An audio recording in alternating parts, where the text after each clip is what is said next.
Election 2023 is getting closer by the day, and so we are bringing you conversations with the different party leaders, and today is no exception. That's right. This morning we have the pleasure of welcoming Leighton Baker into the studio to talk about the Leighton Baker Party. Well, kia ora, good morning, Leighton. Thank you for joining us today. Hey, good morning. Thanks for having me here. What made you decide to kind of throw your hat back into the ring and start the Leighton Baker Party? I originally got involved in politics really around democracy, so I saw democracy disappearing quickly. The fact that the government wouldn't listen to any citizen-initiated referenda really concerned me, because then they weren't listening to the people. And this year round, I wasn't involved, and then in January a poll came out and 3.9% of people had said I should be Prime Minister, which is very flattening. But what it really said to me is people wanted me to stand again, so we did. Right, interesting. And so how does that begin? Because again, when you're looking to say, all right, I'm going to start a political party, it's not just about, one man deciding to do that. You've got to see, what support systems you might have around you, or how did that kind of come together? Yeah, so that's exactly right. You contact people that have asked you and see how committed they are to it and how much effort and time they'll put into it.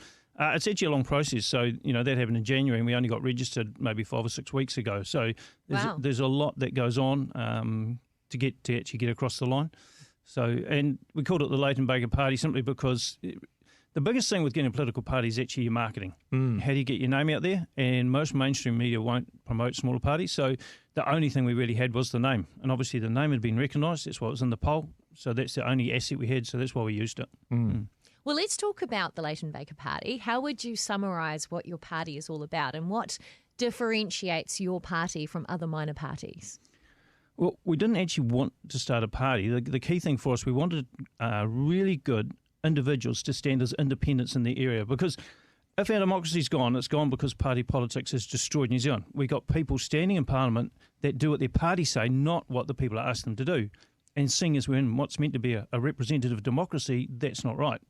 So we wanted just to have really good independents stand to represent the area and then come together under an umbrella to get the party vote. But you can't do that. Independents are not allowed to come under an umbrella. So that means every independent would have to start a party. And like I just said, it's taken us 8 months already, so too big an ask. So that's why we started the party. But it is committed, and we've said this to our candidates, you are not going to be told how to vote by the party. You're not going to be under a party whip. You have to represent your area, because that's what representative democracy is all about. Right. I'm sure there's many people who are going to resonate with that kind of idea. But of course, to get the most difficult question out of the way pretty well up front as well, one of the biggest challenges we have seen in this representative democracy is, of course, the 5% threshold or winning an electorate. It's proven incredibly difficult for anyone who doesn't, say, have a sitting MP already as part of their party or crossing that threshold. So what makes you confident that this is something that your party or your candidates will be able to achieve? Oh, you can never guarantee anything, but you can't do anything unless you have a go. And it is never, like you say, it's never ever happened without a sitting MP, never once. But the way things are going at the moment, there has to be change. At the moment, with Labour having more than 50%, they have basically dictated what happens in New Zealand. There's been no way public can control them. And they've been able to rush through laws. I think it's over 50 under urgency, which is ridiculous because it's not under public scrutiny, and we, the public, don't get a say in the laws they're passing. So, you're not allowed to pray for your children if they're suffering under some form of gender confusion at the moment. It's illegal to pray for them. That's ridiculous. And the most wild abortion laws in the world. I mean, things like this that are not discussed by the public. We aren't scrutinised it. We have no say in it, and yet the government have rushed them through. And I think we see in society, I do not see many metrics that say we've gone the right way in the last 6 years. Well, you've talked about a need for change, so let's talk about that. Should the Leighton Baker Party get through, what kind of policies or what kind of changes are you going to be pushing forward? Yeah, you've got to understand the size of your vote determines how much change you can bring. And in reality, if you're not needed in government, if the governing parties can do without you, then they won't take any notice anyway. But our big push would be to waken the people up in New Zealand that we need a refresh in our democracy. We need to have it so there is some way of the population to be able to hold the government to account. Whether we use something like a direct democracy tool, as far as pure democracy says, or we make citizens-initiated referenda binding, there has to be some way for the people of New Zealand to say to the government, actually, we don't like this law you're forcing through and we want to change it. We could do the 100 days policy where the people have 100 days to revoke any policy the government's put through. So how would that work?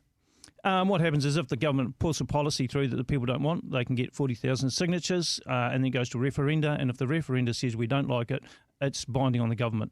So it does two things. One, it says to the government, don't push through laws that people don't want. And two, it says to the people, you have authority over the government, which is what it should be in a democracy. And how does it work in terms of, admittedly, you know, when you're talking about the way a democracy works, it is rule of the people. But of course, you're also dealing with majority and minority views within any law that gets passed. So you might find that, say, 51% of the population do approve of something and, you know, then the 49% don't. Sometimes that gets hailed as an example of, you know, the government are doing things that New Zealanders don't want. No, I don't think so. I don't think that's right. If you look at citizens-initiated referenda, all the ones that have gone to referenda, there's never been less than 67% support for the proposal, and up to 90%. But no government in New Zealand has ever honoured a citizens-initiated referenda, never, even with 90%. So that's where the issue lies. Yeah, you could put a threshold on it. It has to get 67, 70% support, just so you know that's emphatic, and there's no problem with that. What are some of the things that you'd like to have put up for referenda? I think the abortion law would be important for us to discuss when does life start. We've never had that discussion. So we talk about, it's a woman's right to terminate a life, but when does life actually start? And until you've discussed that, then how can you actually say whether it's right or wrong to terminate a baby? If we look at the amount of money that's been spent over the last few years on the COVID response, there's been no clear discussion. So in New Zealand at the moment, it seems you're not allowed to discuss controversial issues.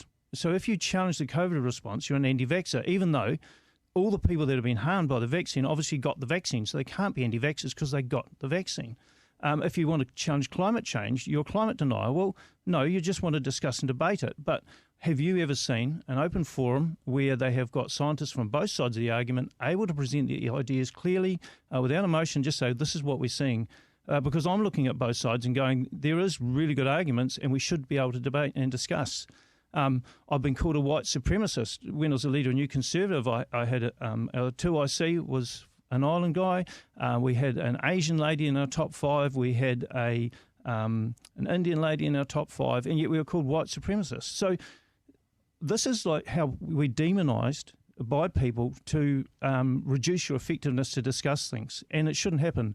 If you want to talk about co-governance, they bring out the race card, but actually let's talk about it. What does it look like? Have we got co-governance now where Māori have every right to be in Parliament and be in local? Do we discuss it? We're not allowed to. You're called a racist if you want to. That has actually got to stop. We actually have to be big enough in New Zealand to have reasoned debate without calling each other names if we're going to have a thriving society, because at the moment we're just alienating people by silencing them. So question for you that connects to, I guess, some of the smaller parties as well that are vying for votes right now. Well, first and foremost, would you consider your party a Christian party? No, I wouldn't. Obviously, we have Christian values, but no, because I actually believe everyone has a belief system. And I have a right to share my belief system with people and they can share theirs with me, but I have no right to force mine on anyone. And I guess that's one of the concerns I have with the current government. They're forcing a belief system on the rest of us, and that should never happen. And then they're trying to limit the opportunity for people to talk against that belief system. So I guess is why we're standing up really strongly for free speech. Free speech allows people to hear both sides of an argument, and you cannot make a free and informed decision without free speech. Well, that might actually speak to the second part of this then too, which is that there are, again, with a number of other smaller parties, has there been any talk about, maybe how you guys could band together? Because it could seem like a lot of the points that you're making, I think a lot of people resonate with, but there seems to be quite a few parties who are pursuing that same line. Has there been any talk about people working together? Absolutely. We've talked about working together. So there's a few things there, though. One, at the moment, there's probably 25 to 30% of New Zealanders looking for somewhere to put their vote. So Sure. That's people that never vote or voted for smaller parties. Well, that's 6 small parties to get in, which is massive. Number 2, if all the small parties jumped on the same vessel, so just imagine it's a boat on the harbour, that's only one vessel to be torpedoed and you've destroyed the whole lot of them. So much better to have a whole lot of different vehicles, a whole lot of choice for people. The reality is the government we've got at the moment is not acting democratically, and if people want to change, they've got to vote for that change. And people said last time around we voted strategically. Look where that's got us. At the end of the day, I believe people got to vote on trust. Do you trust the people you're giving power to? Because when you vote for someone, you're empowering them over you. And if you don't trust them, why would you vote for them? Well, Leighton, you've talked about free speech being an issue. What are the issues facing New Zealanders right now that are most urgent to you? It's actually all the basics, the very, very basic things. Food. So the cost of food, availability of food is a major issue for people in New Zealand. And a lot of those costs are artificially inflated by some of the government policies. Housing, obviously a big issue, but if you bring in a whole lot of immigrants and you haven't got the housing, then it's actually New Zealanders that are going to fall out of the houses. The immigrants will come in here and they will get housing because they'll have the funds and finance to do it. It's New Zealanders that miss out. So housing is a big issue. So that's food, clean shelter, and water. I honestly believe that the government's Three Waters program is an asset grab and it won't help New Zealand. They've spent $1 billion already just on their management structure without fixing a pipe.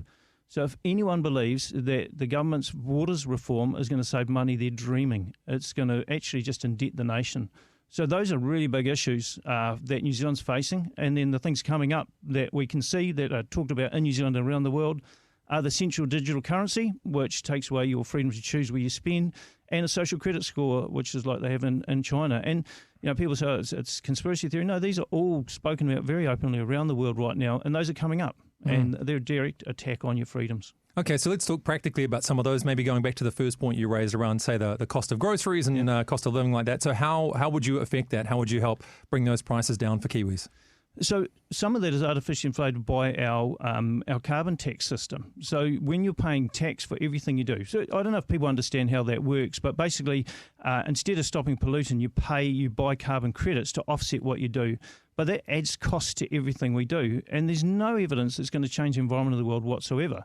So it's just foolish. It doesn't help. And the second thing is we're actually, because those carbon credits are worth good money, we're actually paying good money to overseas companies to buy New Zealand farmland and turn it into pine trees. Now, you can't eat pine cones or pine trees. And so that's farmland that beginner farmers, so the guys first getting a farm, that's the land they would have been able to buy. They can't buy it now because it's too expensive, because it's worth more in carbon credits. And so we're losing farmland. That means we're reducing food, and we're also paying more for it because of this carbon tax with no real benefit. We don't see a tangible benefit from it. So we're saying flag the carbon tax and the carbon credits and concentrate our resources on pollution solutions, because that makes a difference that you can see, that you can measure, rather than this other thing that's just costing us all more money. Leighton, just being aware of time and recognising that a large portion of our audience are Christians, why do you believe that Christians should vote for the Leighton Baker Party? I actually believe Christians should vote for people they trust, whoever that is. And so that's what I said earlier. You've got to actually back the people you vote for. You've got to trust that they have the same values you do, they believe the same things you do, and they're going to stand up for what you believe in regards to family, your faith, and your freedoms. We do that. We want to provide that opportunity for people. But I just encourage everyone, vote on trust this election, because if you empower people you don't trust, you're going to reap a really bad result. Leighton, well, thank you coming in and having that conversation with us. Maybe that's the beginnings of people building trust with you as well today. Thanks for having me here. I really appreciate it. Our pleasure. Leighton Baker from the Leighton Baker Party. Thank you.